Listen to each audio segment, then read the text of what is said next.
अखंड ज्योति फरवरी 2022। उपासना का आधार। सावन में बरसती बारिश की अमृत बूंदों को पी पीकर पूरी वसुंधरा बाग बाग हो उठती है। ग्रीष्म की भीषण तपन से तपी हुई, जली हुई, सूखी हुई, मुरझाई हुई, वीरान हुई वसुंधरा बारिश की रिमझिम फुहारों से पुनः सौंदर्य पाकर नए रूप में सज संवर जाती है।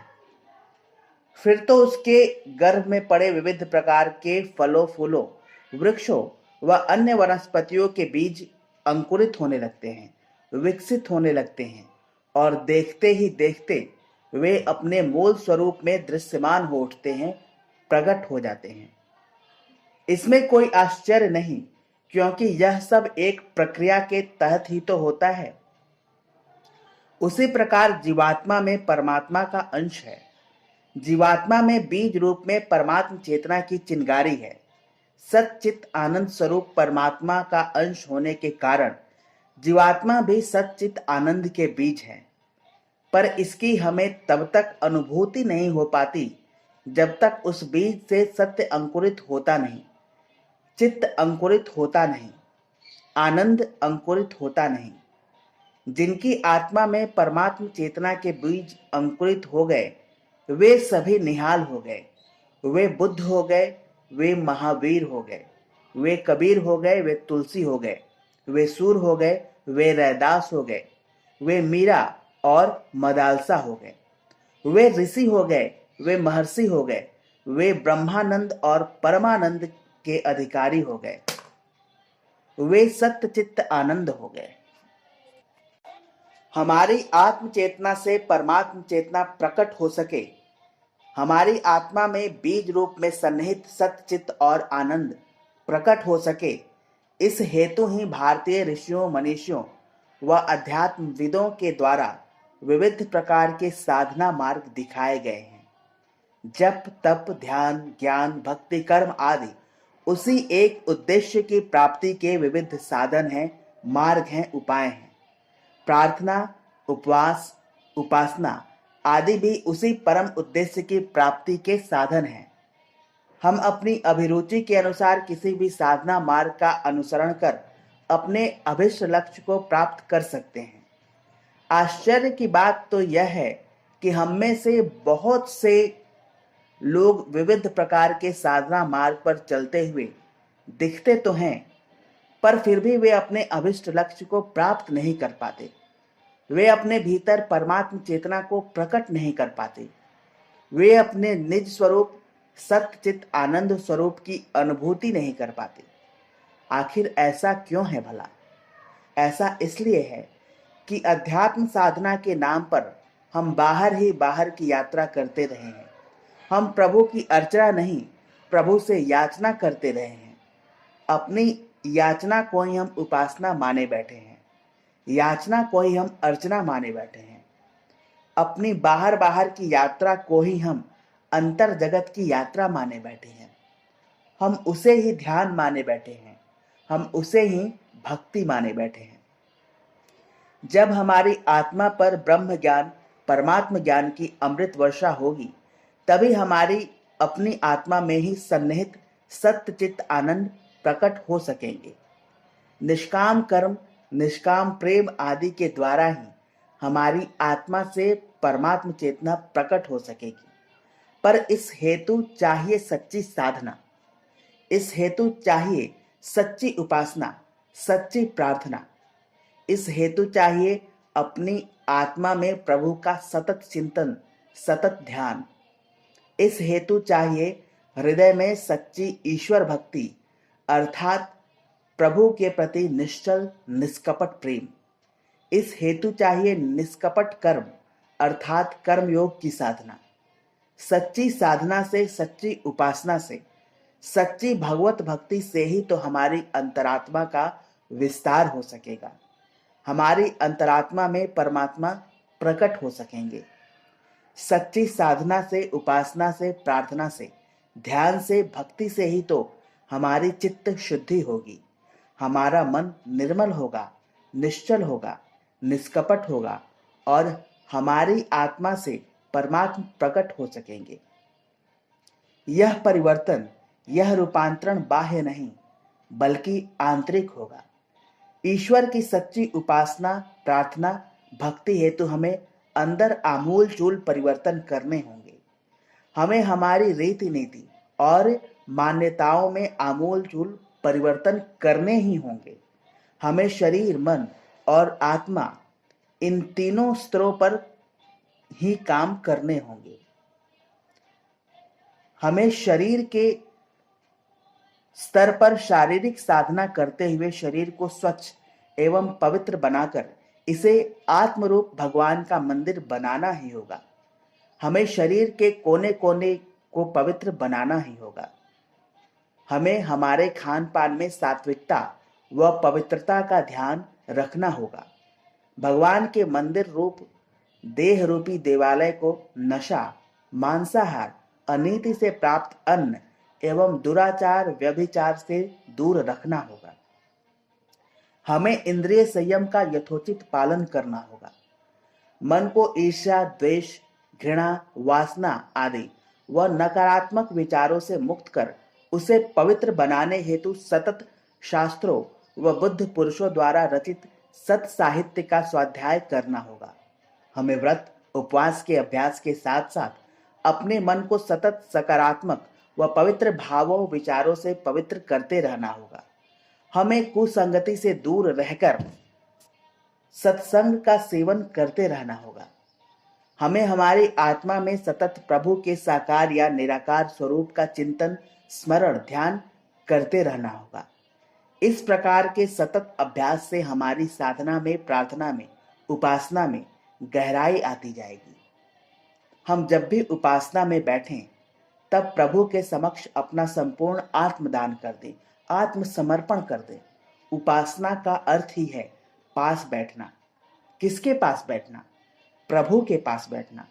वे प्रभु सत्य स्वरूप हैं, ज्ञान स्वरूप हैं, प्रेम स्वरूप हैं, आनंद स्वरूप हैं, जो सर्वत्र है, सर्वव्यापी हैं और जो हमारे भीतर आत्म चेतना के रूप में हर पल मौजूद है। उपासना में पूर्ण समर्पण आवश्यक है। उपासना में कोई याचना नहीं, कोई इच्छा नहीं, कोई मांग नहीं, कोई राय नहीं। उपासना में ऐसी कोई भावना नहीं कि यह होना ही चाहिए, यह हो ही नहीं सकता, यह होना चाहिए और यह नहीं होना चाहिए। इन सभी मान्यताओं को, कामनाओं को, इच्छाओं को प्रभु को अर्पण कर देना होगा। हृदय को समस्त इच्छाओं से और बुद्धि को समस्त निज संकल्पों से मुक्त कर लेना होगा। प्रत्येक द्वंद्व का त्याग करना होगा। सब में स्वयं को और स्वयं को सब में देखना होगा। इस अखिल ब्रह्मांड को भगवान की अभिव्यक्ति माननी होगी। उपासना में अपनी समस्त सत्ता को सर्वज्ञ, सर्वव्यापी परमात्मा के हाथों में सौंप देना होगा। स्वयं को प्रभु के हाथों इस तरह सौंप देना होगा जैसे कि इंजन ड्राइवर के हाथों में स्वयं निष्क्रिय रहता है, फिर ड्राइवर की इच्छा से ही इंजन कार्य करता है। उपासना में, ध्यान में, भक्ति में, प्रेम में हम जब स्वयं को भगवान के हाथों पर इस प्रकार सौंप देते हैं तभी भागवत प्रेम, सामर्थ्य और निर्विकार बुद्धि अपना कार्य करते हैं और अपनी भागवत लीला को चरितार्थ करते हैं। इसके साथ ही जीवात्मा में नर रूप में जो नारायण बैठे हैं वह शक्तिशाली, ज्ञानवान और आनंदमय रूप में अभिव्यक्त होने लगते हैं। जैसे समिधा अग्नि में बैठकर अग्निमय हो जाती है, वैसे ही परमात्मा की उपासना व ध्यान करते करते नर के अंदर ही नारायण अभिव्यक्त होने लगते हैं। हमें अहंकार को भी जड़ से उखाड़ फेंकना होगा, जिससे हम पूर्ण आनंद, पूर्ण शांति और ज्ञान तथा भागवत सत्ता की पूर्ण कर्मण्यता को प्राप्त कर सके व प्रभु की यह इच्छा पूर्ण हो सके। जब हम उपासना में, ध्यान में, प्रार्थना में, भक्ति में, पूजा में, अर्चना में स्वयं को भगवान के हाथों इस प्रकार पूर्णतः सौंप देते हैं, तब फिर हमारे लिए अन्य किसी यौगिक क्रिया की कोई आवश्यकता ही नहीं रह जाती है। तब स्वयं ईश्वर ही हम में साधक हो जाते हैं और वही सिद्धि और उनकी भागवत शक्ति हम में कार्य करने लगती है। जब अपना संपूर्ण आत्मदान कर देने पर भागवत शक्ति हमारे भीतर कार्य करने लगती है, तब हम स्वयं ईश्वर के हाथों एक यंत्र मात्र बनकर रह जाते हैं। ईश्वर ही हमारी आत्मा में बैठकर हमें संचालित और नियंत्रित करने लगते हैं। हमें उनसे याचना करनी ही नहीं पड़ती, क्योंकि वे जानते हैं कि इस जगत के लिए और इस जगत में तथा इसके बाहर हम में से हरेक के लिए क्या करना सर्वोत्तम है। चिकित्सक को यह बताने की आवश्यकता नहीं पड़ती कि हमारे लिए कौन सी औषधि उपयोगी है, जरूरी है अथवा नहीं है। सर्वज्ञ, सर्वव्यापी, सर्वशक्तिमान, न्यायकारी प्रभु को यह बताने की आवश्यकता नहीं कि हमें क्या चाहिए या नहीं चाहिए। अस्तु, साधक को, उपासक को, भक्त को चाहिए कि वह स्वयं को संपूर्ण शक्ति के साथ अपने आप को भगवान के हाथों में सौंप दे। भगवान के समक्ष कोई शर्त न रखे, कोई मांग न रखे, कोई वस्तु न मांगे, यहां तक कि मोक्ष, मुक्ति और योग की सिद्धि भी न मांगे, सिवाय इसके कि आप में और आपके द्वारा भगवान के संकल्प की ही प्रत्यक्ष पूर्ति होती रहे। जो भक्त, जो साधक भगवान से कुछ मांगते हैं, उनको वे उस वस्तु को ही देते हैं जिसे वे मांगते हैं। किंतु जो लोग अपने आप को ही भगवान को दे देते हैं, अर्थात स्वयं को भगवान के हाथों सौंप देते हैं और कुछ नहीं मांगते, उनको वे उन सभी चीजों को तो देते ही हैं जिनको वे मांगते हैं या जिनकी उन्हें आवश्यकता हुई होती है, बल्कि इनके अतिरिक्त वे स्वयं अपने आप को और अपने प्रेम को भी उन्हें प्रदान करते हैं। साथ ही यह भी महत्वपूर्ण है कि हमारी साधना, हमारी प्रार्थना, हमारी उपासना कुछ देर बैठकर, खड़े होकर, देवालयों में जाकर पूजन अर्चन करने मात्र तक सीमित नहीं रहनी चाहिए, बल्कि पूजा, उपासना, प्रार्थना, ध्यान की निश्चित विधि पूरी कर लेने के बाद भी हमारी पूजा, उपासना, ध्यान, जप, प्रार्थना आदि हमारे कर्म से, व्यवहार से सदैव प्रकट होते रहने चाहिए। हम व्यापारी, उद्योगपति, किसान, चिकित्सक, अध्यात्म आदि जो भी हों, हमारे लिए हमारा कर्तव्य कर्म भी भगवत उपासना ही होना चाहिए। इस हेतु हमें हमारा कर्तव्य कर्म पूरी ईमानदारी, जिम्मेदारी, बहादुरी, समझदारी व सच्चाई के साथ ही करना चाहिए, क्योंकि सर्वज्ञ, सर्वव्यापी ईश्वर हमारे हर कर्म का साक्षी है। अतः उससे हमारा कोई भी कर्म छुपा हुआ नहीं है।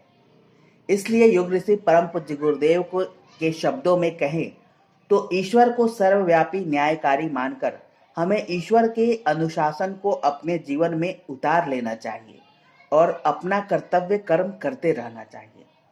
हमें अनीति से प्राप्त सफलता के बजाय नीति पर चलते हुए असफलता को शिरोधार्य करना चाहिए। जीवन में हमें दूसरों के साथ वह व्यवहार नहीं करना चाहिए जिसे हम स्वयं के लिए पसंद नहीं करते या नहीं चाहते। कर्म करते हुए हमें ईश्वरीय कर्मफल विधान का स्मरण रहना चाहिए। कर्तव्य कर्म करते हुए हमें कर्तापन की भावना से विलग होकर हमारे अंदर भागवत शक्ति की जो क्रिया हो रही है, प्रभु हमें कैसे यंत्रवत चला रहे हैं, इसे हमें साक्षी भाव से देखते रहना चाहिए। इस प्रकार से की गई साधना, उपासना ही साधक के जीवन में चमत्कारिक परिवर्तन, रूपांतरण ला सकने में समर्थ होते हैं और साधक को अपने अभिष्ट लक्ष्य, परम प्रभु के परम स्पर्श की, परम प्रेम की प्राप्ति भी होकर रहती है। इसमें कोई संशय नहीं, कोई संदेह नहीं। अस्तु, हम भी क्यों न याचना नहीं बल्कि उपासना करें। धन्यवाद।